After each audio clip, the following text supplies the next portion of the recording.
Thank you, Mr. Chairman. Congratulations to the nominees. Thank you for being here. Mr. Planky, if I could just start with you. One of the most troubling things that we have seen in the last few years when it comes to behavior by the government is the effort by the federal government to coerce and otherwise pressure social media companies to engage in mass censorship of private American citizens across a range of topics: COVID-19, vaccines, elections, school board meetings. And unfortunately, the agency that you've been nominated to lead was right in the thick of it, CISA. Much to that agency's shame, I must say, and I think in direct violation of the First Amendment of the United States, because what the Supreme Court has said over and over is the federal government cannot use private entities to do what the First Amendment bars the federal government from doing. And as you probably know, there's been much litigation about this.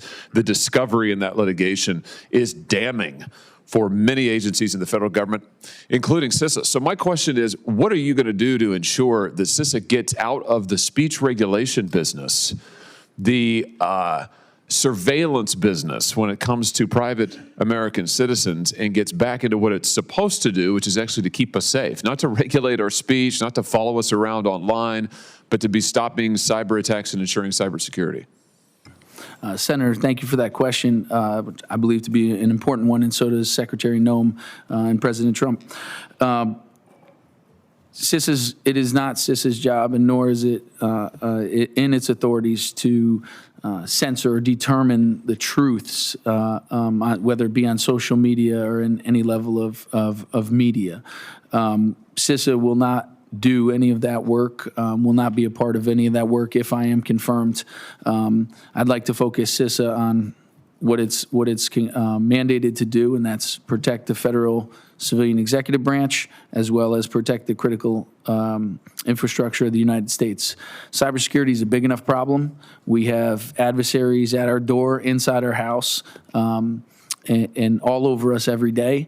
If confirmed, I need my people at CISA to be focused on eradicating those adversaries from the federal government, computer systems, as well as critical infrastructure of the United States. Let me just read some of the euphemisms that your predecessor used to talk about CISA's mission and the censorship effort. Narrative control, perception management, information integrity. That one's my favorite. You're telling me you're going to get CISA out of the business of policing narrative control. I mean, narrative control, good Lord. I mean, what could be more Orwellian than that? A federal government, the most powerful government in the world, engaged in narrative control? So your testimony here is that you will get CISA out of this business. You will comply with the First Amendment to the Constitution of the United States, and you will not engage in censorship of American citizens of any kind. Am I understanding you correctly? Senator, to put it bluntly, yes, you are understanding me correctly. Good. Let's talk about what that's going to look like in the election context. Obviously, CISA has important election security work, protecting our election infrastructure. That's important work. That's designated by statute. That, however, is different than monitoring political speech and monitoring political campaigns. How are you going to draw a line? Tell us how you're going to make the line clear between cybersecurity protections for our elections and political content moderation, which again is unfortunately what your agency has been involved in recent years. Senator, thank you for that question. If confirmed, CISA's role, election security, is a subsector of critical infrastructure, and it's election infrastructure that is the piece of that. And the president has already given guidance on this in his recent executive order. That guidance says that the Department of Homeland Security will focus on electronic election systems, so e.g. like a voting system, and that a American might use to vote, to ensure that it is assessed prior to an election that there is no adversarial actions or vulnerabilities in it. Now that is tasked in the president's executive order that he has already thought of, down to DHS.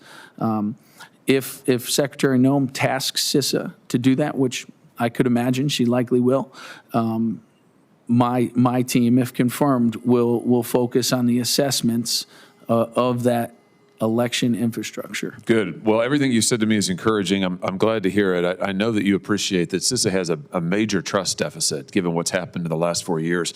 And that's a problem because, we've gone so far in this body. There are tasks that, frankly, CISA ought to be performing, including things related to like the security of rural hospitals, which is very important to me, very important to my state. 40% of the hospitals in my state are rural.